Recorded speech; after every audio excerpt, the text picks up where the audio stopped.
समन्ता चक्रवालेषु अत्रा गच्छन्तु देवता सद्धम्मं मुनिराजस्य सुनन्तु सग्गमोक्खदं धम्मස්සවන कालो अयं भदन्ता ධම්මස්සවන කාලෝ අයං භදන්තා ධම්මස්සවන කාලෝ අයං භදන්තා නමෝ තස්ස භගවතෝ අරහතෝ සම්මා සම්බුද්දස්ස නමෝ තස්ස භගවතෝ අරහතෝ සම්මා සම්බුද්දස්ස නමෝ තස්ස භගවතෝ අරහතෝ සම්මා සම්බුද්දස්ස ඉදානන්ද භික්ඛු අරඤ්ඤගතෝ වා රුක්ඛමූලගතෝ වා සුඤ්ඤාගාරගතෝ වා ඉති පටිසංචික්ඛති ඒතං සන්තං ඒතං පනීතං යදිදං සබ්බ සංඛාර සමතෝ සම්බුපදි පටිනිස්සග්ගෝ තණ්හක්ඛයෝ විරාගෝ නිබ්බානං තීති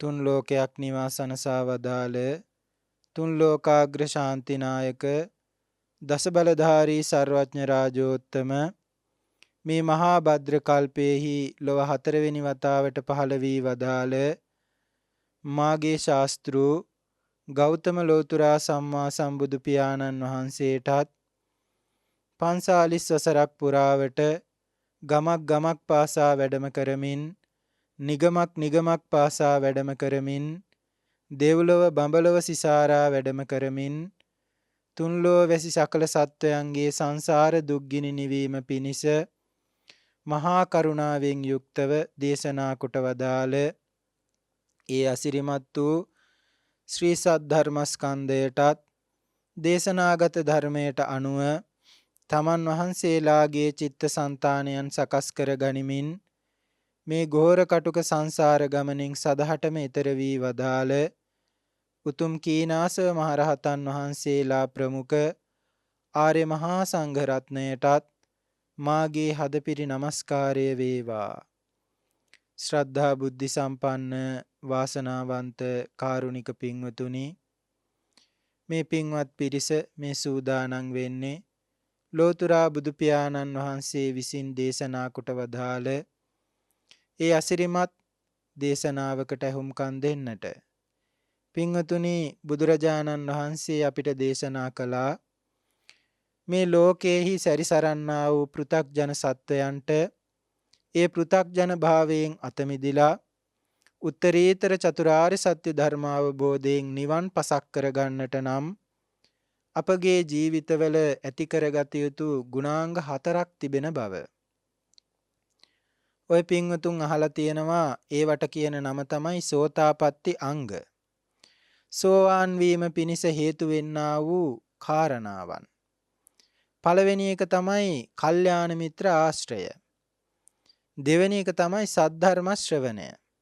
තුන්වෙනි එක තමයි යෝනිසෝ මනසිකාරය. හතරවෙනි එක තමයි ධර්මානුධර්ම ප්‍රතිපදාව. පින්වතුනි, ලෝතුරා බුදුරජාණන් වහන්සේ නමක් මේ ලෝකයට පහළ වෙලා ඒ භාග්‍යවතුන් වහන්සේගේ උත්තම ශ්‍රී සද්ධර්මය මේ ලෝකයේහි පවතින ඒ ධර්මයට අනුව තමන් වහන්සේලාගේ సంతානයන් සකස් කරගත් උතුම් මහා සංඝ රත්නය වැඩ වාසය කරන කාල සීමාවක උප්පත්තිය ලබන බොහෝ දෙනෙකුට මේ කල්යාණ මිත්‍ර ආශ්‍රය කියන කරුණ සම්පූර්ණ වෙනවා. ඒ කල්යාණ මිත්‍ර ආශ්‍රය තමන්ගේ ජීවිතය තුළට පමුණවාගත්තු කෙනා අනිවාර්යයෙන්ම ඊළඟට කළ යුතු දේ තමයි එහෙනම් සද්ධර්ම ශ්‍රවණය කිරීම. පින්වතුනි, ලෝතුරා බුදුරජාණන් වහන්සේ නමක් පසේ බුදුරජාණන් වහන්සේ නමක් හැරුණුකොට සෙසු සියලුම මහරහතන් වහන්සේලා අග්‍ර ශ්‍රාවක මහරහතන් වහන්සේලා පවා උතුම් චතුරාර්ය සත්‍ය ධර්මය අවබෝධ කරගත්තේ සද්ධර්මයේ ශ්‍රවණය කිරීමෙන්මයි. එතකොට එදා මෙදාතුර මේ බුද්ධ ශාසනය තුලදී යම් කෙනෙක් උතුම් නිර්වාණ ධාතුව සාක්ෂාත් කරගත්තා නම් ඒ සියලු දෙනාට මූලික උනේ මේ සද්ධර්ම ශ්‍රවණය. පින්වතුනි, එතකොට ඔබත් මමත් මේ ලෝකයේහි සැරිසරන්නා වූ පෘථග්ජනයින් හැටියට අපි කොයිතරම්නම් සද්ධර්ම ශ්‍රවණය වෙත අපේ අවධානය යොමු කළ යුතුද කියන කාරණාව පුන පුනා කිව යුතු වන්නේ නැහැ. ගෙවෙන සෑම තප්පරයක් පාසාම ගෙවෙන සෑම මොහොතක් පාසාම වර්තමාන ලෝකයේ දිස බලනකොට ඊටමත් ඉක්මනින් මරණය කියන ධර්මතාවය වැළඳ ගන්නට අපි ටිකෙන් ටික සමීප වෙනවා. එහෙනම් මරණාසන්න මොහොතට ෂණයකට කලින් හරි අපිට මේ සංසාරගත දුකින් අත මිදෙන්න ලැබෙනවා නම් පින්වතුනි, ඒක කොයිතරම් වාග්යක්ද. එතකොට සංසාරගත දුකින් අත මිදෙන්න නම් අපි මනාව ධර්ම ශ්‍රවණය කළ යුතුම වෙනවා. එහෙම ධර්ම ශ්‍රවණය කිරීම අඩුපාඩු සහිතව සිදු කළොත් වෙන කාරණාවන් වලට අපේ අවධානය යොමු කරමින් විවිධාකාර දේවල් සිතමින් සිදු කරනවා නම් අපිට නිවරදිව සද්ධර්මයේ ශ්‍රවණය කරන්නට ලැබෙන්නේ නැහැ. නිවරදිව සද්ධර්මයේ ශ්‍රවණය කරගන්න බැරි වුණොත් අපි කොහොමද යෝනිසෝ මනසිකාරයක් උපදවා ගන්නේ? අපි කොයි විදිහටද අපේ ජීවිත ධර්මානුධර්ම ප්‍රතිපදාව වෙත යොමු කරගන්නේ? එහෙමනම් මේ සියල්ලට මූලික වෙන්නේ සද්ධර්ම ශ්‍රවණය. ඒ නිසා මා ඔබට ආරාධනා කරනවා මේ ජීවිතය තුළ Tamanට පැමිණිලා තියෙනා වූ යම් කරදරයක් දුකක් පසුතැවිල්ලක් තියෙනවා නම් ඒ ගැටලුකාරී තත්ත්වයන්ගෙන් Tamanගේ හිත මුදවාගෙන ඊටමත් ශාන්තව Tamanගේ ජීවිතය ගත කරන්නටත් ඒ වගේම පරලොව සුගතිගාමී උප්පත්තියක් සකස් කර ගන්නටත් මේ සියලුම සංස්කාර ධර්මයන් අතහැරලා දාලා උත්තම නිවන සාක්ෂාත් කර ගන්නටත් හේතු වෙන්නා වූ වටිනාම ධර්මතාවයක් වන මේ සද්ධර්ම ශ්‍රවණය මේ මොහොතේ ඉඳලා තමන්ගේ ජීවිතය තුළ මනාව සිදු කරන්නට කියලා. පින්වතුනි, අද දවස ඊටමත් වැදගත් දවසක්. බෞද්ධයෝ හැටියට අපි හැම කෙනෙක්ම අද දවස ඊටමත් ගෞරවයෙන් ශ්‍රද්ධාවෙන් සිහිපත් කරනු ලබන දවසක්. පින්වතුන් දන්නවා නිකිණි පුරපසළොස්වක් පොහොය දවස. ලෝතර බුදුරජාණන් වහන්සේගේ සම්බුද්ධ ශාසනය තුල වැදගත් සිදුවීම් රාශියක් සිද්ධ වුණු පුණ්‍යවන්ත පොහොය දවසක් හැටියටයි අද දවස ශාසන ඉතිහාසය තුල සටහන් වෙලා තියෙන්නේ. පින්වතුනි, භාග්‍යවත් බුදුරජාණන් වහන්සේ අවුරුදු 45ක් පුරාවට උන්වහන්සේ විසින් සිදු කළ යුතු බුද්ධ කෘත්‍ය සිදු කරලා පිරිනිවන් පා වදාලායින් පස්සේ භාග්‍යවතුන් වහන්සේගේ ශ්‍රී දේහය තැන්පත් කරලා චිතකයේහි ගිනි දැල්ලුවා. මේ චිතකයේහි ගිනි දැල්විලා අවසන් වෙන්නටත් කලින්, ඒ ගින්න නිවෙන්නටත් කලින් එක්තරා භික්ෂූන් වහන්සේ නමක් විසින් සිදු කරනවා නුසුදුසු ප්‍රකාශයක්. භික්ෂූත්වයට තබා බුද්ධ ශාසනය තුළ බෞද්ධයෙක්වත් සිදු නොකරන්නා වූ ප්‍රකාශයක් සිදු කරනවා. මොකක්ද මේ ප්‍රකාශය? ඒ සුභද්‍ර කියන භික්ෂූන් වහන්සේ සිදු කරනවා, අපි මේ මහා ශ්‍රමණයාගෙන් මනාව මිදුණා. දැන් අපිට මේ දේ කැපයි, මේ දේ අකැපයි කියලා අවවාද උපදෙස් දෙන්න කෙනෙක් නැහැ. අපිට සිත්සේ වාසය කරන්න පුළුවන් කියන ප්‍රකාශය භික්ෂූන් වහන්සේලාට සිදු කළා. ඒ මොහොතේදී ඒ ස්ථානයේහි වැඩ වාසය කරපු ලෝතර බුදු පියාණන් වහන්සේගේ සම්මා සම්බුද්ධ ශාසනය බොහෝ කාලයක් පවත්වාගෙන යාම පිණිස අප වෙලා කටයුතු කරන මහා කාශ්‍යප මහරහතන් වහන්සේට මේක අහන්න ලැබුණා. මහා කාශ්‍යප මහරහතන් වහන්සේ කල්පනා කළා, ඉදිරියේදී අධර්මය බබලනවා, ධර්මය යටපත් වෙනවා. එය සිදු නොවීම පිණිස භාග්‍යවතුන් වහන්සේ විසින් දේශනා කොට වදාළ ඒ ධර්මය සංගායනාව හැටියට සිදු කරලා ඉදිරි අනාගතය වෙනුවෙන් සුරක්ෂිත කරන්න ඕනේ. ඒ උත්තරීතර අරමුණ පෙරදරි කරගෙන භාග්‍යවතුන් වහන්සේ පිරිනිවන් පාලා මාස 3ක් ගත වෙනකොට භික්ෂූන් වහන්සේලා අතරින් සිව්පිලි සිඹියාපත් මහරහතන් වහන්සේලාට ආමන්ත්‍රණය කරලා මහා කාශ්‍යප මහරහතන් වහන්සේ සංවිධානය කරනවා ප්‍රථම ධර්ම සංගායනාව. පළමු ධර්ම සංගායනාව පැවැත්වීම සඳහා මහා කාශ්‍යප මහරහතන් වහන්සේ ඇතුළු අනෙකුත් සිව්පිලි සිඹියාපත් මහරහතන් වහන්සේලා තෝරාගන්නේ රජගහ නුවර වේහබාර පර්වතයේ පාමුල සප්තපරණී කියන ගුහාද්වාරය. මේ ගුහාද්වාරය ඊටමත් ආරක්ෂිත ස්ථානයක්. අජාසත් මහරජුරුවන්ගේ සේනා සහිත ආරක්ෂක බලමුළු පවා මේ අවස්ථාවේදී මේ මහරහතන් වහන්සේලාට ආරක්ෂාව සපයලා තියෙනවා. උන්වහන්සේලාට 아무තු ආරක්ෂාවක් ඕනේ නැහැ. නමුත් ධාර්මික රජ කෙනෙක් හැටියට තමන්ගේ මුළු ජීවිතයම සම්බුද්ධ ශාසනය වෙනුවෙන් කැප කරන අජාසත් මහරජුරුවන්ගේ නිබඳ සහයෝගය මේ ධර්ම සංගායනාවට ලැබිලා තියෙනවා. පළවෙනි මාසය ඇසළ මාසයේ ඉඳන් නිකිණි මාසය දක්වාම මහරහතන් වහන්සේලා ඒ ස්ථානය සුද්ධ පවිත්‍ර කරලා සංගායනාවට සුදුසු ආකාරයට සකස් කරගෙන තිබුණා. ඉන් අනතුරුව පළමු ධර්ම සංගායනාව පවත්වන්නට ආරම්භ කරන්නේ නිකිණි මාස පුරපසළොස්වක පොහොය දවසේදී. මහා කාශ්‍යප මහරහතන් වහන්සේ ඇතුළු 499ක් සිව්පිලි සිඹියාපත් මහරහතන් වහන්සේලා මේ ස්ථානයට වැඩම කළා. එක මහරහතන් වහන්සේ නමක් අඩුයි. ඒ මහරහතන් වහන්සේ නමකගේ අඩුව සම්පූර්ණ කරන්නට නියමිත වෙලා තිබුණේ ආනන්ද ස්වාමීන් වහන්සේට. පින්වතුනි, ආනන්ද ස්වාමීන් වහන්සේව ආමන්ත්‍රණය කරලා මහා කාශ්‍යප මහරහතන් වහන්සේ සඳහන් කළා. ආනන්දේනි, නුඹ බොහෝම පුණ්‍යවන්තයෙක්. ලෝතුරා බුදුරජාණන් වහන්සේගේ අග්‍ර උපස්ථායක ස්වාමීන් වහන්සේ හැටියට බොහෝ කාලයක් භාග්‍යවතුන් වහන්සේගේ ඇසුරෙහි වාසය කරපු ස්වාමීන් වහන්සේ නමක්. ඒ නිසා අද රාත්‍රී කාලයේදී උත්සාහ කරන්න සෞඛ්‍යලෙසුන් නසන්ට උතුම් අරිහත්ත්වයේ සාක්ෂාත් කරගන්න උත්සාහවත් වෙන්න කියලා නිකිණි මාස පුරපසළොස්වක පොහොය දවසට පෙර දවසේදී මහා කාශ්‍යප මහරහතන් වහන්සේ ආනන්ද ස්වාමීන් වහන්සේට මතක් කළා. ආනන්ද ස්වාමීන් වහන්සේ උන්වහන්සේගේ උපදෙස් ඇතුව එදා රාත්‍රී කාලයේදී සිව්පිලි සිඹියාපත් මහරහතන් වහන්සේ නමක් බවට පත් වෙනවා. පින්වතුනි, සතර ඉරියව්වෙන් තොරව මේ බුද්ධ ශාසනය තුල උතුම් අරිහත්ත්වයේ සාක්ෂාත් කරගත්තු එකම මහරහතන් වහන්සේ ආනන්ද මහරහතන් වහන්සේ බවට පත් වෙනවා. ආනන්ද මහරහතන් වහන්සේත් ඇතුව 500ක් මහරහතන් වහන්සේලා ප්‍රථම ධර්ම සංගායනාව ආරම්භ කරනවා. මාස 3ක් පුරාවට එය පැවැත්වෙනවා.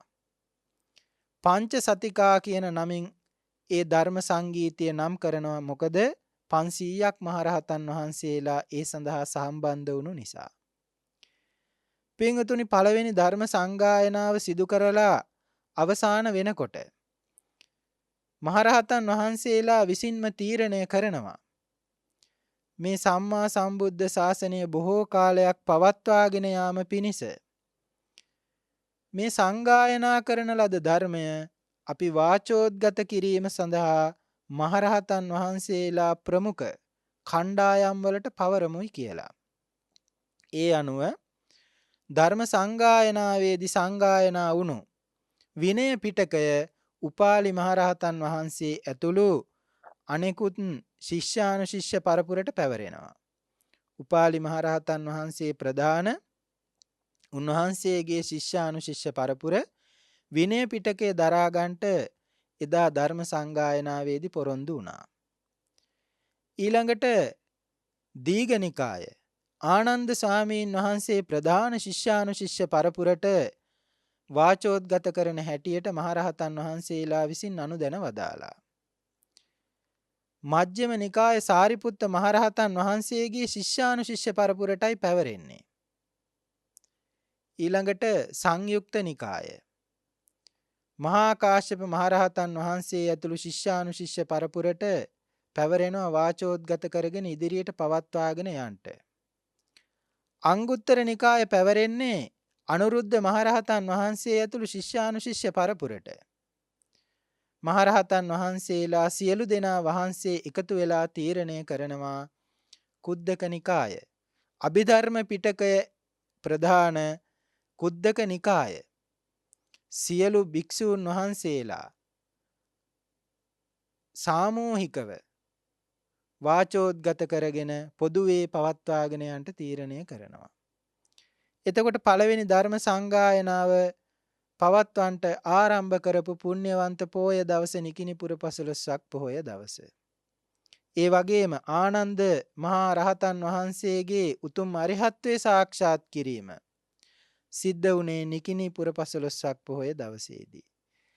ඒ වගේම මහා සංඝ රත්නය රට පුරා වැඩ වාසය කරන ලොව පුරා වැඩ වාසය කරන පාරිශුද්ධ උපසම්පන්න භික්ෂූන් වහන්සේලා පසුවස් සමාදන් වෙන පුණ්‍යවන්ත පොහොය දවසත් නිකිණිපුර 15ක් පොහොය දවස.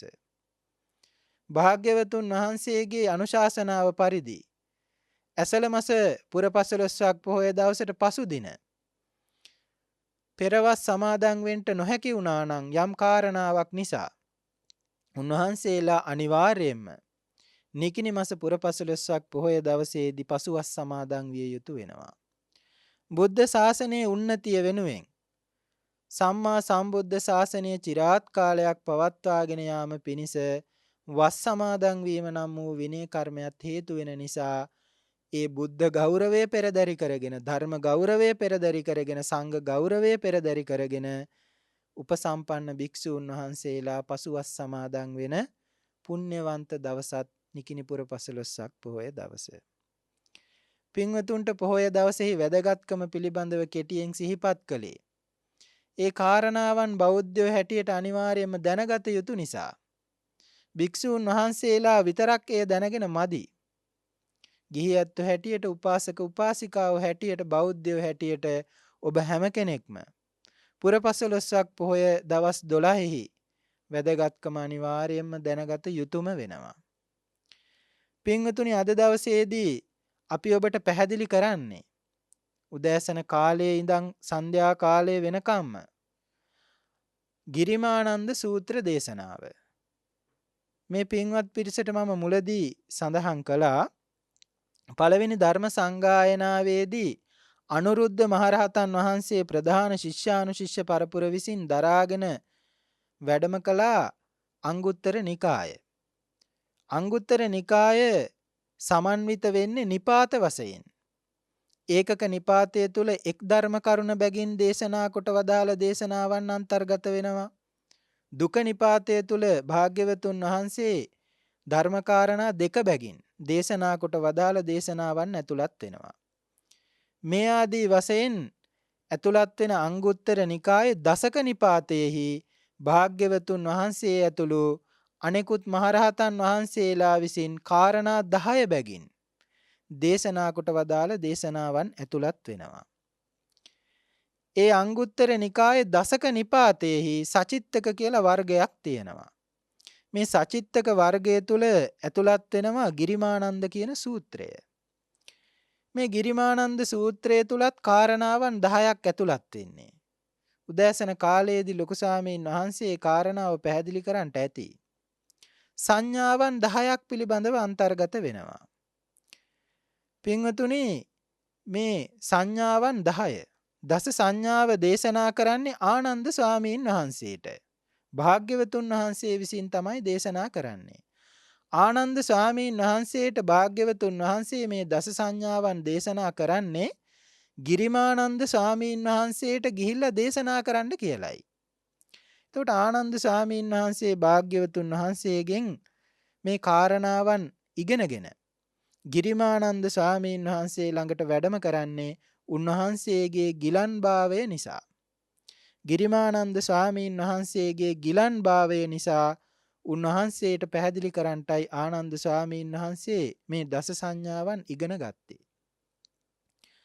සවැත් නුවර අනේපිඩු මහසිටුතුමා විසින් කරවා පූජා කරපු දෙව්රම් වෙහෙරෙහි වැඩ වාසය කරන කාලේ භාග්‍යවතුන් වහන්සේ ආනන්ද ස්වාමීන් වහන්සේට පැහැදිලි කරනවා. ආනන්ද ගිරිමානන්ද ස්වාමීන් වහන්සේට දේශනා කරන්නට අනිත්‍ය සංඥාව, අනාත්ම සංඥාව, අසුභ සංඥාව, ආදීනව සංඥාව, පහාන සංඥාව, විරාග සංඥාව, නිරෝධ සංඥාව, සබ්බ ලෝකේ අනබිරත සංඥාව, සබ්බ සංකාරේසු අනිච්ච සංඥාව සහ ආනාපාන සතිය. මේ කාරණාවන් 10 එකක් එකක් ගානේ විස්තර වශයෙන් දේශනා කළොත් ගිරිමානන්ද ස්වාමීන් වහන්සේ මේ කාරණාවන් අහලා මෙනෙහි කරයි. ඒ හිතේ උපදින්නා වූ ප්‍රීතිය නිසාම ගිරිමානන්ද ස්වාමීන් වහන්සේගේ රෝගාතුර භාවය පහ වෙලා යයි. පින්වතුන් කල්පනා කරලා බලන්න එතකොට මේ ගිරිමානන්ද සූත්‍රයේ තියෙන්නේ ලෙඩක් දුකක් හැදුනට පස්සේ ලෙඩ දුක් සුවපත් කර ගැනීම සඳහා වචනාර්ථයෙන් දේශනා කිරීමට පමණක් නෙවෙයි. මේ ගිරිමානන්ද සූත්‍රයේ ඇතුලේ තියෙනවා පින්වතුනි හරි අපූර්ව ප්‍රතිපදාවක්. හරිම ලස්සන ආකර්ශනීය නිවනට සත්වයාව යොමු කරන අසිරිමත් ප්‍රතිපදාවක් මේ තුල අන්තර්ගත වෙනවා. ඒ ප්‍රතිපදාව යම් පමණකින් හරි වඩපු කෙනෙකුට පුරුදු පුහුණු කරපු කෙනෙකුට තමයි මේ ගිරිමානන්ද සූත්‍රෙහි වටිනාකම දැනෙන්නේ. ඉතින් ආනන්ද ස්වාමීන් වහන්සේට භාග්‍යවතුන් වහන්සේ වදාලා රූපය අනිත්‍ය වශයෙන් දකින්න, වේදනාව අනිත්‍ය වශයෙන්, සංඥාව අනිත්‍ය වශයෙන්, සංස්කාර අනිත්‍ය වශයෙන්, විඥාණය අනිත්‍ය වශයෙන් දකින්න ඒ කාරණාවන් ගිරිමානන්ද ස්වාමීන් වහන්සේට පැහැදිලි කරන්නට කියලා. ඒකට තමයි කිව්වේ අනිත්‍ය සංඥාව. අනිච්ච සංඥාව කියලා තමයි pāli භාෂාවෙන් සඳහන් වෙන්නේ. ඊළඟට භාග්‍යවතුන් වහන්සේ වදාලා අනාත්ම සංඥාවත් ගිරිමානන්ද ස්වාමීන් වහන්සේට පැහැදිලි කරන්නට. රූපය අනිත්‍ය බව කියලා දෙන්න, ඇස අනිත්‍ය බව කියලා දෙන්න. රූපය අනාත්ම බව කියලා දෙන්න, ඇස අනාත්ම බව කියලා දෙන්න. ඒ වගේම කනත් ශබ්දත් අනාත්ම බව කියලා දෙන්න. මේ ආදී වශයෙන් ආධ්‍යාත්මික ආයතන 6ත් බාහිර ආයතන 6ත් අනාත්ම වශයෙන් දකින්න ගිරිමානන්ද ස්වාමීන් වහන්සේට උගන්වන්න කියලා භාග්‍යවතුන් වහන්සේ වදාලා. ඒ විතරක් නෙමෙයි. කේසා ලෝමා නකා දන්තා තචෝ මන්සං මේ ආදී වශයෙන් දෙතිස් කුණප කොට්ටාසයන්ගෙන් සමන්වාගත වුණු මේ කයෙහි අසුභය පිළිබඳව මෙනෙහි කරන්න කියලත් ගිරිමානන්ද ස්වාමීන් වහන්සේට කියා දෙන්න කිව්වා. එපමණක් නෙවෙයි චක්කු රෝගෝ, සෝත රෝගෝ, ගාන රෝගෝ, જીවහා රෝගෝ මේ ආදී වශයෙන් රෝගයන්ගෙන් බහුල වුණු මේ කයෙහි ආදීනවය ගැනත් මෙනෙහි කරන්න කියලා ගිරිමානන්ද හාමුදුරුවන්ට මතක් කරන්න කිව්වා. ඒ වගේම හිතෙහි උපදින්නා වූ කාම විතර්කයන්, ව්‍යාපාද විතර්කයන්, විහිංසා විතර්කයන්, උපන් අකුසල ධර්මයන් සැනකින් දුරු කරන පහාන සංඥාවත් උගන්වන්න කියලා කිව්වා. පින්වතුන්ට මම මේ කාරණාවන් කිහිපය සැකෙවින් පැහැදිලි කරන්නට යෙදුනේ. මේ ගිරිමානන්ද සූත්‍රයේ හරි අපූර්ව පිළිවෙලකට තමයි පෙළ ගස්වලා තියෙන්නේ. එතකොට මම දැන් පැහැදිලි කරන්නට යන සංඥාව පැහැදිලි කරන්නට කලින් මම මේ ඉස්සරලා දේශනා කරපු අනිත්‍ය සංඥාව, අනාත්ම සංඥාව, අසුභ සංඥාව, ආදීනව සංඥාව සහ පහාන සංඥාව මේ සංඥාවන් පහ පිළිබඳව යම් දැනුමක්, අවබෝධයක් තිබිය යුතු වෙනවා. ඒ කාරණාවන් පිළිබඳව දැනුමක්, අවබෝධයක්, මෙනෙහි කිරීමක් තියෙන කෙනාට බුදුරජාණන් වහන්සේ පැහැදිලි කරනවා ඊළඟට විරාග සංඥාව පුරුදු පුහුණු කරන්න කියලා. පින්වතුනි ගිරිමානන්ද සූත්‍රයේ 6 වෙනි සංඥාව හැටියට තමයි විරාග සංඥාව සඳහන් වෙලා තියෙන්නේ. විරාග සංඥාවත් එක්කම ඊළඟට 7 වෙනි සංඥාව හැටියට නිරෝධ සංඥාව අන්තර්ගත කරලා තියෙනවා. පින්වතුනි මේ විරාග සංඥාවෙත් නිරෝධ සංඥාවෙත් එක වචනයක් විතරයි වෙනස් වෙන්නේ. අවසානයේට විරාග සංඥාවෙහි විරාගෝ නිබ්බානಂತಿ කියලා අන්තර්ගත වෙනවා. නිරෝධ සංඥාවේදී නිරෝධෝ නිබ්බානಂತಿ කියලා අන්තර්ගත වෙනවා. අනිත් සියලුම පදයන් එක හා සමාන වෙනවා.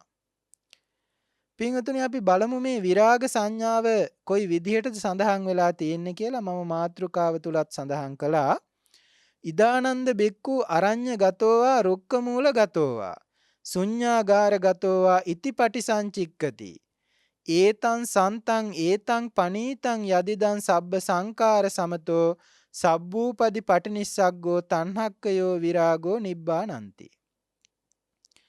අපි බලමු පින්වතුනි අට කතාවටත් ටීකාවටත් ප්‍රකරණ ග්‍රන්ථවලටත් අනුව මේ එක එක පදයක් ගානේ කොයි විදිහටද විස්තර කරගන්නේ කියලා. බුදුරජාණන් වහන්සේ වදාලා ඉදානන්ද බික්කු ආනන්ද මෙහි භික්ෂූන් වහන්සේ නමක්. භික්ෂුව කියන්ට අරුත් විවරණය කරලා තියෙන විනය ග්‍රන්ථවල සඳහන් වෙන්නේ චින්න බින්න පටදරෝති බික්කු සිදුණු බිඳුණු වස්ත්‍ර දරනුයේ භික්ෂුව නම් වෙයි. සංසාරේ බයං ඉක්කතීති බික්කු සංසාරේ බය දකින්නේ යමෙක්ද ඔහු භික්ෂුව නම් වෙයි. ඒ වගේම විනය පිටකයට ගියාපුවාම ඤත්ති චතුත්ථකම්ම විනය කර්මයෙන් උපසම්පදාව ලබන යම් කෙනෙක් ඉන්නවනම් උන්වහන්සේටත් භික්ෂුව කියලා සඳහන් කරලා තියෙනවා. නමුත් පින්වතුනි මෙතනදී භික්ෂුව කියන වචනේහි අර්ථය අපි යොදා ගන්නට සුදුසු වෙන්නේ යෝගාවචරයා කියන අර්ථයෙන්. භාවනා කරන කෙනා, නිවන් දකින්න කැමති කෙනා, සංසාර ගමනින් අත මිදෙන්න කැමති කෙනා තමයි මෙතනදී භික්ෂුව කියන වචනෙන් අරුත් ගැන්වෙන්නේ. එතකොට නිවන් දකින්න කැමති නම් සංසාර ගමනෙන් එතෙර වෙන්න කැමති නම් අන්න ඒ කෙනාට මුලින්ම බුදුරජාණන් වහන්සේ කරන්න කියනවා මොකක්ද? අරඤ්‍ය ගතෝවා රුක්ක මූල ගතෝවා ශුඤ්ඤාගාර ගතෝවා ආරණ්‍යයකට වැඩම කරන්න කියනවා.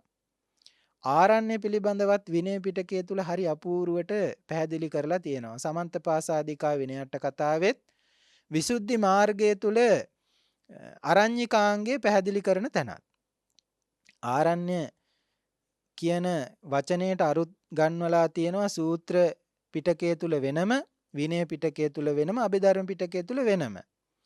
එතකොට අපි දන්නවා සාමාන්‍යයෙන් ගමක් කියලා කියන්නේ මිනිස්සු වාසය කරන තැනක්නේ. මේ ගම්මානයේහි අන්තිම කෙළවර තියෙන ගෙදර.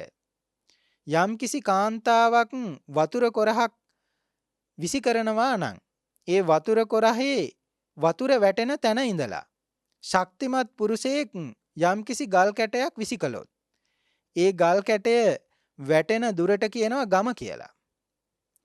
ඒ ගල් කැටය වැටෙන දුර ඉඳලා තවත් ගල් කැටයක් විසි කළොත් ඒ ගල් කැටය වැටෙන තැනට කියනවා ග්‍රාම උපචාරය කියලා.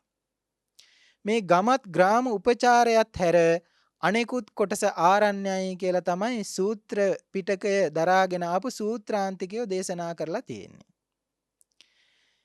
ඒ වගේම විනය පිටකය තුල තවත් විදිහකට, ඒ වගේම අභිධර්ම පිටකය තුල තවත් විදිහකට මේ ආරණ්‍ය කියන්නේ මොකක්ද කියලා පැහැදිලි කරලා තියෙනවා.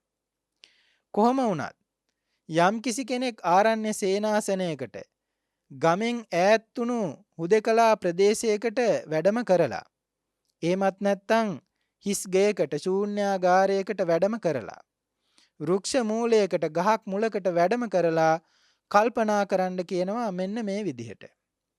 ඇයි බුදුරජාණන් වහන්සේ මේ ආරණ්‍යයක් වෘක්ෂ මූලයක් ශූන්‍යාගාරයක්ම තෝරගන්න කියන්නේ? සාමාන්‍යයෙන් අපි ගෙදර ඉඳන් භාවනා කරන්න ගත්තොත් මේ පින්වතුන්ට හොඳට අත්දැකීම් ඇති විවිධාකාර බාධාවන්. තමන්ගේ දරුවන්ගේ හඬවල් ඇහෙනවා, ස්වාමි පුරුෂයාගේ හඬ ඇහෙනවා. ඒ අය ගුවන් විදුලි යන්ත්‍රයක් හරි රූපවාහිනී යන්ත්‍රයක් හරි සුසර කරලා තියෙනවා නම් ඒකේ හඬ ඇහෙනවා. ඉතින් කිසිම භාවනාවක් කරන්න තියා කන් දෙකවත් ඇහෙන්න පුළුවන් විදිහේ පරිසරයක් එතන නැහැ. ඒ නිසා තමයි භාග්‍යවතුන් වහන්සේ දේශනා කරන්නේ නිදහසේ භාවනාවක් කරන්න පුළුවන් තැනක් ඉස්සලා තෝරගන්න කියලා. එහෙම ගිහිල්ලා වාඩි වෙලා මෙනෙහි කරන්න කියනවා මේ විදිහට. ඒතං සන්තං ඒතං පනීතං. ඒ ශාන්තයි ඒ ප්‍රනීතයි. කුමක්ද ශාන්ත වෙන්නේ කුමක්ද ප්‍රනීත වෙන්නේ? සබ්බ සංකාර සමතෝ. සියලු සංස්කාරයන්ගේ සංසිඳීම ශාන්තයි ප්‍රනීතයි කියලා මෙනෙහි කරන්න කියනවා. මොකක්ද පින්වතුනි සංස්කාර කියන්නේ? සංස්කාරවල තියෙන විශේෂිත ලක්ෂණයක් තමයි, පොදු ලක්ෂණයක් තමයි ඇතිවීම නැතිවීම.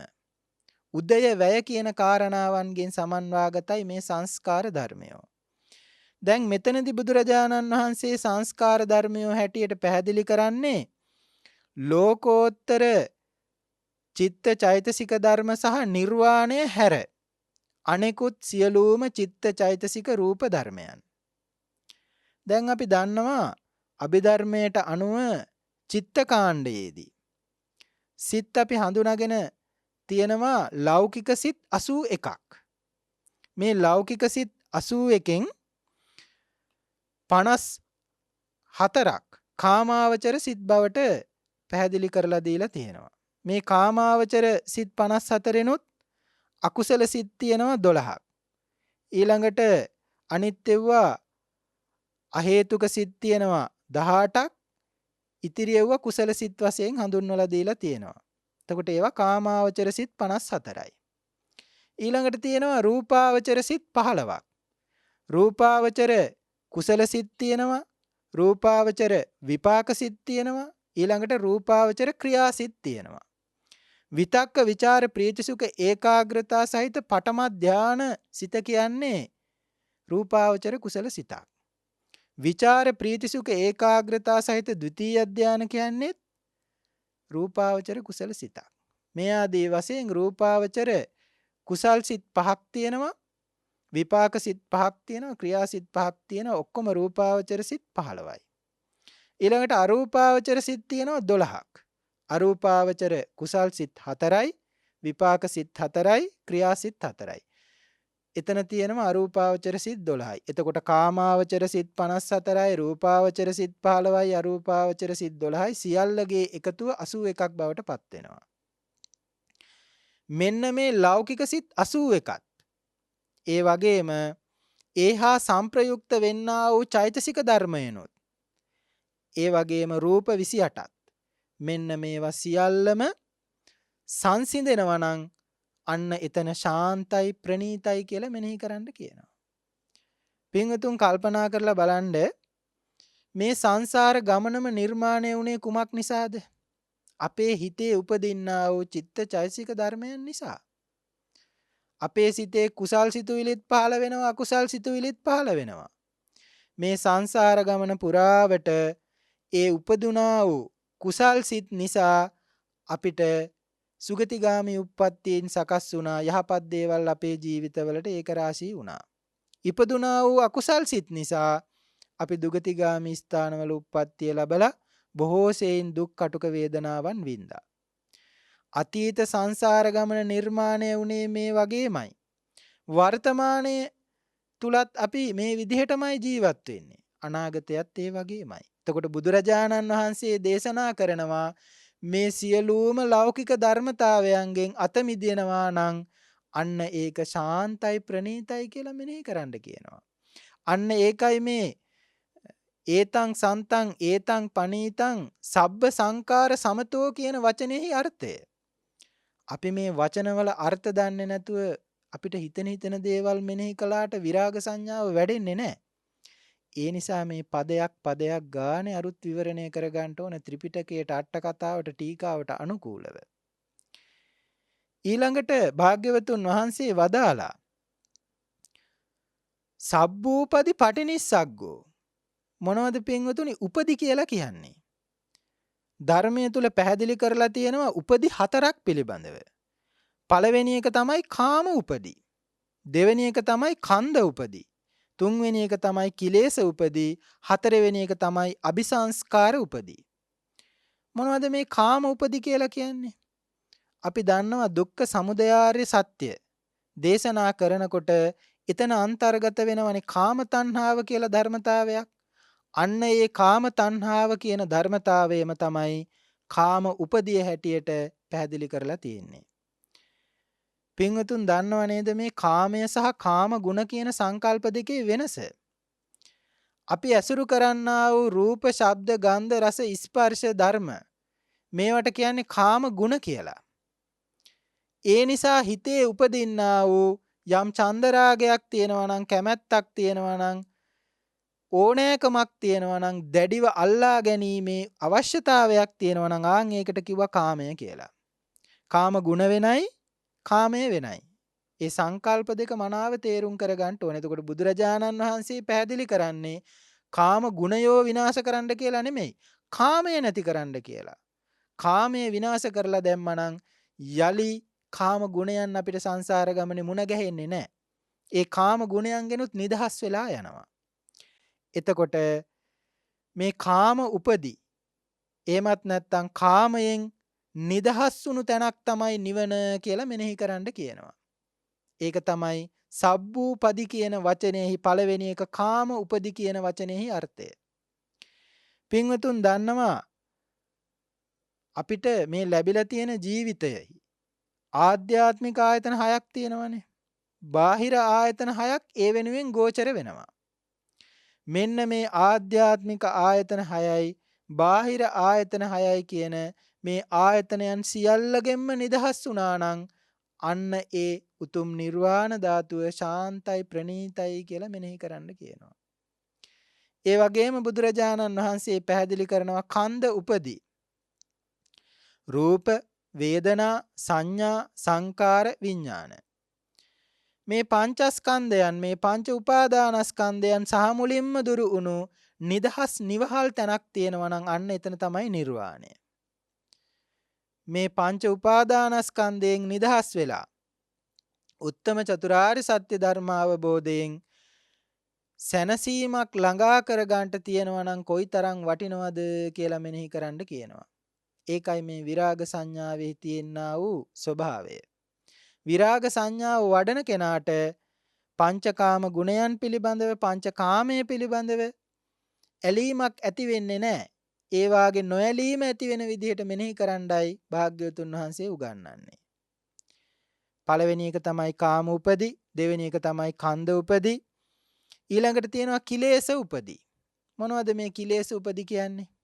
රේරුකාණේ චන්දවිමල මහානායක හාමුදුරුවෝ රචනා කරපු පොතක් තියෙනවා කෙලෙස් 1500 කියලා.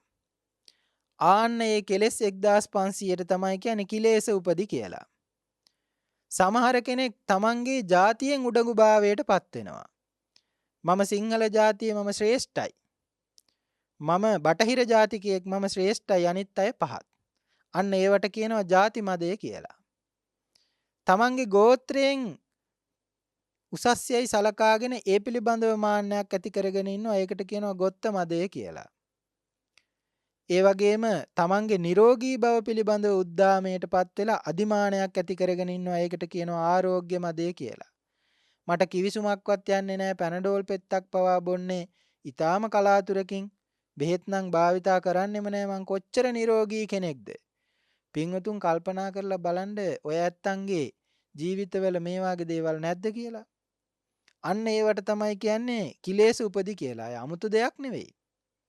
අපේ ජීවිතවල වර්තමානයේ වෙනකොට ඇති වෙලා තියෙන මේ ධර්මතාවයන්, මේ අකුසල ධර්මතාවයන් තමයි කිලේශ උපදී කියලා හඳුන්වන්නේ. සමහර කෙනෙකුට තියෙනවා පරිවාර සම්පත්තිය නිසා ඇතිවෙන්නා වූ මදයක්, මාන්නයක්, උඩඟුකමක්. මට බොහෝ සෙයින් පිරිස ඉන්නවා. මට බොහෝ සෙයින් වස්තු සම්පත් තියෙනවා. ඒ විතරක් නෙමෙයි පින්වතුනි. සමහර කෙනෙක් බොහෝම අපහසුයෙන් අමාරුවෙන් ධානාදී උත්තරී මනුස්ස ධර්ම උපදවාගෙන ඒ පිළිබඳවත් උද්දාමයක් ඇති කරගෙන, මම ප්‍රථම ධානලාභියෙක්, මට විතරයි පළවෙනි ධානය උපදින්නේ, වෙනත් කෙනෙකුට ඒක උපදින්නේ නැහැ. මම දෙවෙනි ධානය, තුන්වෙනි ධානය පුරුදු කරන කෙනෙක්, වෙන කෙනෙකුට ඒව නැහැ. මෙන්න මේ වාගේ ධර්මතාවයන් පිළිබඳව තමන්ගේ හිතේ ඉපදිලා තියෙනා වූ මදය, මානය, උඩඟුකම, ඒකට තමයි කියන්නේ කිලේශ උපදී කියලා. ඉතින් ආරණ්‍යයකට, රුක්ෂ මූලයකට, ශුන්‍යාගාරයකට ගිහින් කල්පනා කරන්නට මේ විවිධාකාර මද, මාන, මේවා සියල්ලගෙන්ම නිදහස් වුණු නිර්වාණ ධාතුව කොයිතරම් ශාන්තයිද, ප්‍රණීතයිද, මේ වගේ නිදහස් වෙන්න තියෙනවා නම් කොච්චර හොඳයිද, නිවනටපත් වෙන්න තියෙනවා නම් කොච්චර සැනසීමක්ද කියලා මෙනෙහි කරන්න කියනවා. අන්න විරාග සංඥාව වඩනවා. ඊළඟට බුදුරජාණන් වහන්සේ පැහැදිලි කරනවා හතරවෙනි උපදිය. ඒ තමයි අபிසංස්කාර උපදිය. ඒ මොකක්ද? මේ වෙනකොට ඉදිරියේදී අපිට ඵල විපාක දීම පිණිස කුසල කුසල ධර්මතා තියෙනවා නම් කුසල කුසල කර්මයෝ සකස් වෙලා තියෙනවා නම් අන්න ඒවට කිව්ව අபிසංස්කාර උපදි කියලා. සමහරට දිව්‍ය ලෝකේ උප්පත්තියක් ලබන්න පුළුවන් විදිහට සකස් වෙලා තියෙන්න පුළුවන්. සමහරට නිරේ උපදින විදිහට අකුසල ධර්මයෝ සකස් වෙලා තියෙන්න පුළුවන්. මේ සියලු දේවල් පිළිබඳව කලකිරිලා මේ සියලු දේවල් වලින් නිදහස් වෙන්න තියෙනවා නම් කොච්චර හොඳයිද කියලා කල්පනා කරන එකට තමයි කියන්නේ විරාග සංඥාව. කාම උපදී, කන්ද උපදී, කිලේශ උපදී සහ අபிසංස්කාර උපදී කියන මේ චතුර්විධ උපදීන්ගෙන් නිදහස් වුණු උත්තම චතුරාර්ය සත්‍ය ධර්ම අවබෝධයෙන් නිවන් පසක් කරන්න තියෙනවා නම් වටිනවා කියලා මෙනෙහි කරන එකට තමයි කියන්නේ සබ්බූපදි පටිනිස්සග්ගෝ කියලා. ඊළඟ වචනේ තමයි තණ්හක්ඛයෝ. තණ්හාව ෂේ කරන්න තියෙනවා නම් දැන් අපි ඉස්සරලා ඉගෙන ගත්තා උපදීන් පිළිබඳව පැහැදිලි කරනකොට කාම උපදීවලදී කාම තණ්හාව ගැන. එතකොට තණ්හක්ඛයෝ කියනකොට කාම තණ්හාව විතරක් නෙමෙයි. භව තණ්හාව, විභව තණ්හාව කියන ධර්මතා දෙකත් ප්‍රහාණය කරගන්න ඕනේ. පින්වතුන් දන්නවා බොහෝ දෙනෙක් වර්තමාන කාලය තුලදී පින්කම් සිදු කරන්න හරි කැමතියි. පින්කම් සිදු කරන්න ඕනේ. පින්කම් සිදු කරන එක හොඳයි. අපිත් පින්වතුනි මේ මනුස්ස ජීවිතයක් ලබලා උත්තම උපසම්පදා භූමියටපත් උනේ සංසාරේ පින් කරපු නිසා. අපිටත් භවභෝග සම්පත් ලැබිලා තියෙනවා නම් යම් යම් ප්‍රත්‍යපහසුකම් ලැබෙනවා නම් ඒ ලැබෙන්නේ අපි සංසාරේ පින් කරපු නිසා.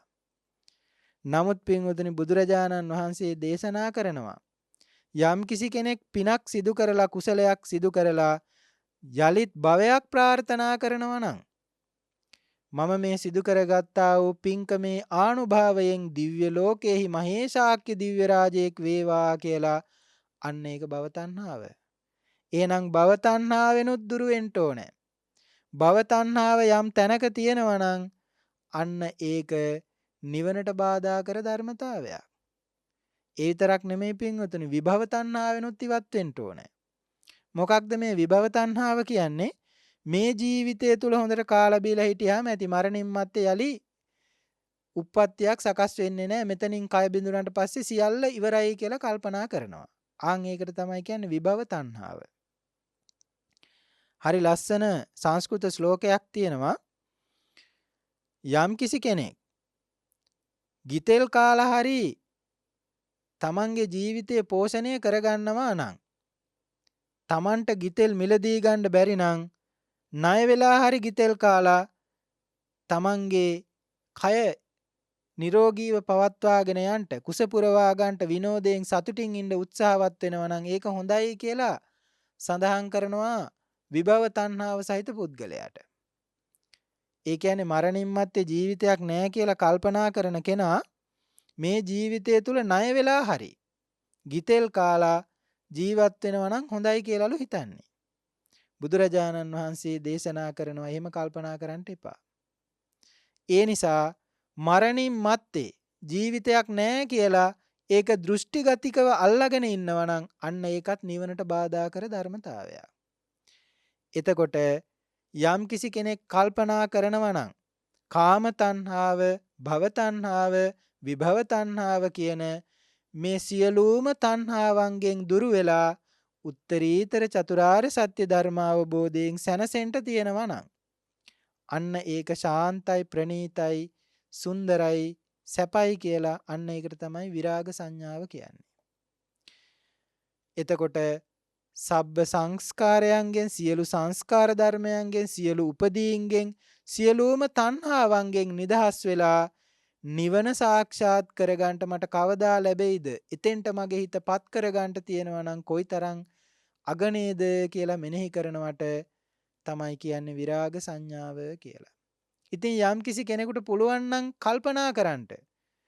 එදිනෙදා වැඩ කටයුතු වලින් ඉවත් වෙලා නිදහසේ නිවහල්ව මේ සංසාර ගමනෙන් අත මිදෙන්න තියෙනවා නම් උතුම් අමෘත මහා නිර්වාණය සාක්ෂාත් කරගන්න තියෙනවා නම් හොඳයි කියලා අන්න ඔහු විරාග සංඥාව වඩන කෙනෙක්. අනිත් පැත්තෙන් උපසමායානුස්මති භාවනාව වඩන කෙනෙක්.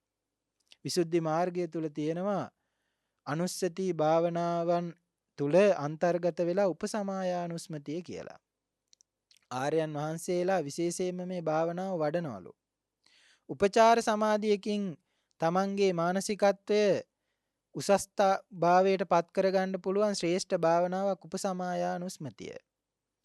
ඉතින් ගිරිමානන්ද ස්වාමීන් වහන්සේටත් කියලා දෙන්න කිව්වා බුදුරජාණන් වහන්සේ මේ විරාග සංඥාව වඩනකොට තමන්ගේ කායික රෝගාබාධයන් සුවපත් වෙනවා, මානසික සතුටක් උපදිනවා කියලා. ඒ වගේම භාග්‍යවතුන් වහන්සේ ඊළඟට දේශනා කොට වදාළ සංඥාව තමයි නිරෝධ සංඥාව. මං මුලිනුත් සඳහන් කළා තණ්හක්කයෝ නිරෝධෝ නිබ්බානන්ති කියලා තමයි එහි අවසානයේ සටහන් වෙලා තියෙන්නේ. ඒ කියන්නේ තණ්හාවෙන් නිදහස් වෙලා නිරෝධය සාක්ෂාත් කරගන්න තියෙනවා නම්. දැන් මේ පින්වතුන් දන්නවා නිරෝධය කියන්නේ සතර මඟ සතර ඵලයට පැමිණීම.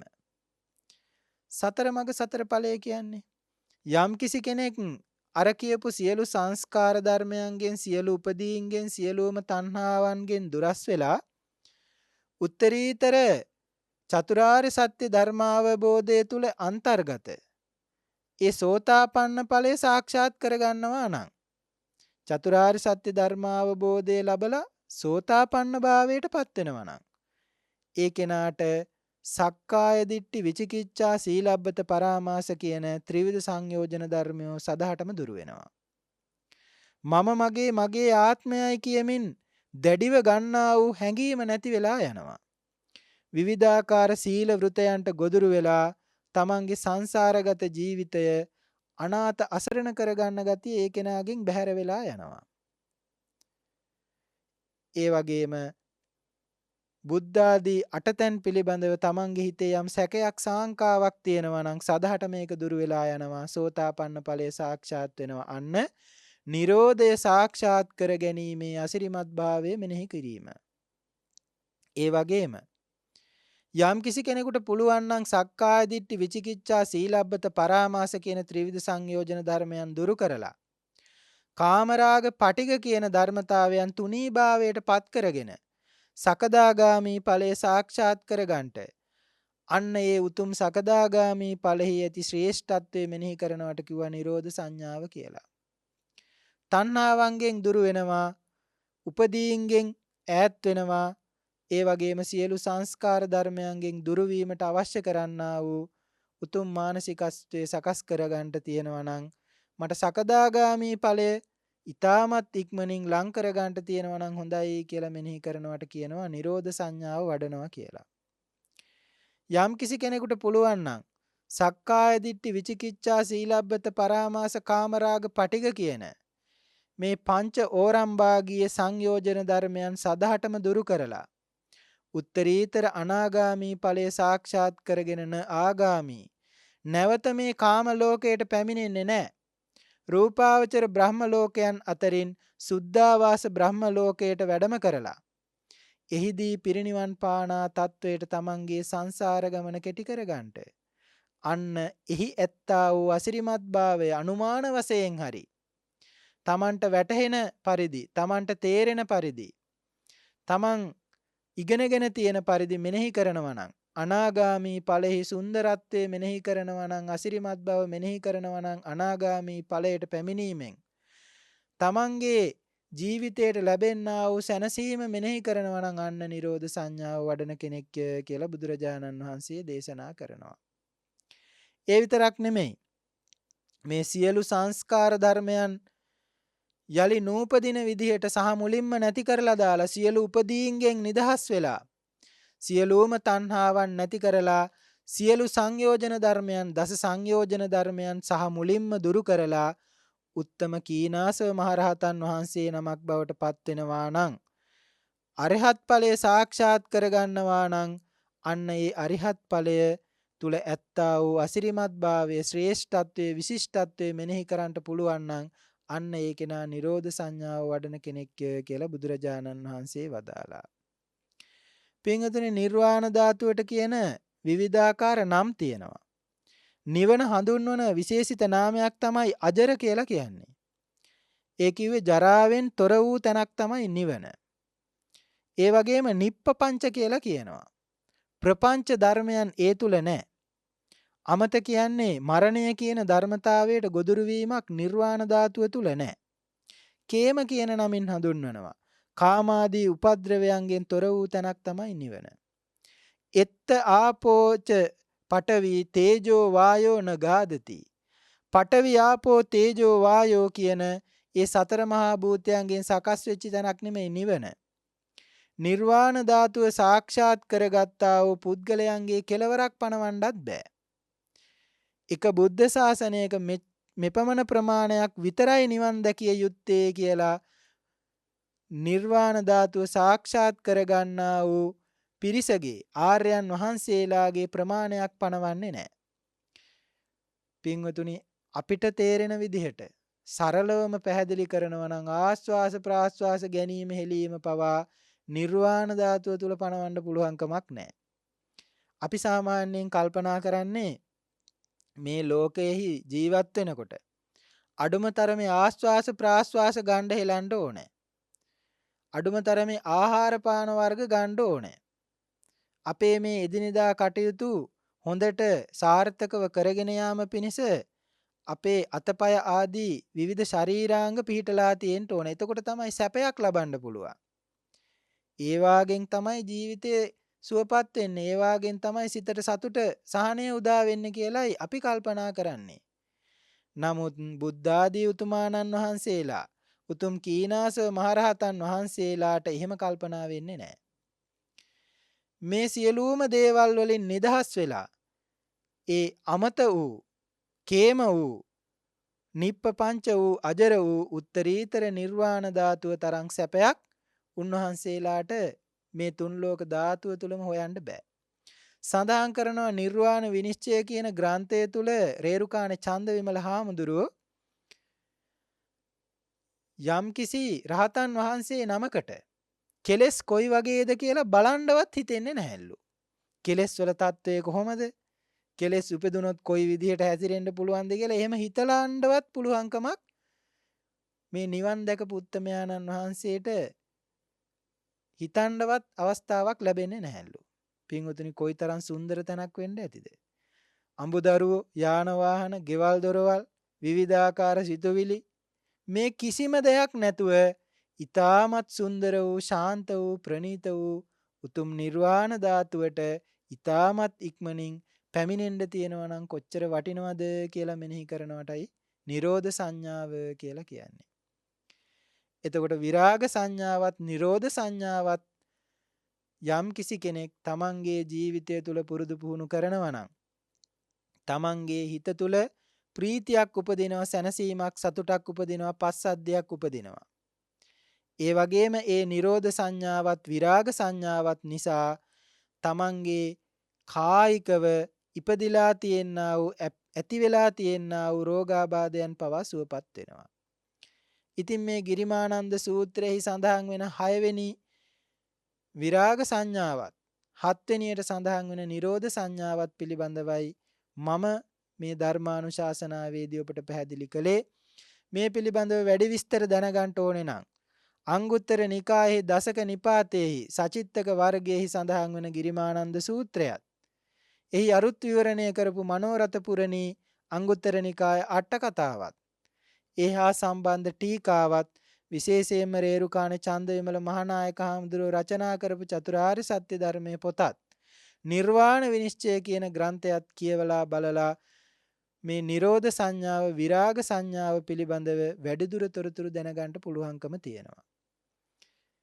එසේ ඒ මූලාශ්‍රය ග්‍රන්ථයන් පරිශීලනය කරමින් තමන්ගේ ධර්මඥානය වැඩි දියුණු කරගන්නට කියන ආරාධනාවත් මේ පින්වත් පිරිසට සිදු කරමින් අද දවසේදී අපි ධර්ම ශ්‍රවණය කිරීමෙන් උපදවා ගන්නට යෙදුණු මේ අසිරිමත් පුණ්‍ය සංස්කාර ධර්මයෝ ඊ타මත් ඉක්මනින් නිරෝධ සංඥාව විරාග සංඥාව ප්‍රගුණ කරලා පුරුදු පුහුණු කරලා උත්තරීතර නිර්වාණ ධාතුව සාක්ෂාත් කරගන්නට මේ සියලු පුණ්‍ය සංස්කාර ධර්මයෝ හේතු වාසනා වේවා කියලා අපි සාදු කියලා ප්‍රාර්ථනා කරමු. අද අප විසින් ධර්මානුශාසනා පැවැත්වීමෙන් ඔබ විසින් ධර්ම ශ්‍රවණය කිරීමෙන් උපදවාගත් මේ සකල විද කුසල සම්පatti ධර්මයෝ අපිව හදා වඩා පෝෂණය කරපු ආදරණීය දෙමව්පියන්ටත් ඒ වගේම මිය පරලොවයන්ට යෙදුණු සියලුම සංසාරගත ඥාතීන්ටත් අනන්ත සක්වල වාසී සියලුම දෙවියන්ටත් අයිති අනුමෝදන් වේවා. මිය පරලොවයන්ට යෙදුණු සියලුම සත්වයෝ තමන්ගේ සංසාරගත ජීවිත සුවපත් කරගෙන උතුම් නිවනින් සැනසේවා. දෙවියන් උතුම් සම්‍යක් දෘෂ්ටියටපත් වේවා. හැදූ වැඩූ දෙමව්පියන් නිදුක් නිරෝගී සුව චිරජීවනයේ ලැබමින් මේ ගෞතම බුද්ධ ශාසනය තුලදීම උතුම් නිවනින් සැනසේවා. අපි හැමදෙනාටම මේ ගෞතම සම්බුද්ධ ශාසනය තුලදීම උත්තරීතර නිර්වාණ ධාතුව සාක්ෂාත් කරගන්නට අද දවසේදී ධර්ම ශ්‍රවණය කිරීමෙන් ඒක රාශී කරගත්තා වූ මේ අප්‍රමාණ පුණ්‍ය සංස්කාර ධර්මයෝ පාරමී ශක්තියක් බවටම පත් වේවා කියලා අපි සාදු කියලා ප්‍රාර්ථනා කරමු.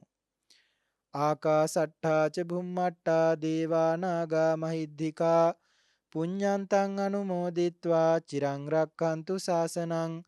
ආකාසට්ඨා ච භුම්මට්ඨා දේවා නාග මහිද්దికා පුඤ්ඤන්තං අනුමෝදිත්වා චිරං රක්ඛන්තු දේශනං. ආකාසට්ඨා ච භුම්මට්ඨා දේවා නාග මහිද්దికා පුඤ්ඤන්තං අනුමෝදිත්වා චිරං රක්ඛන්තු මං පරන්ති.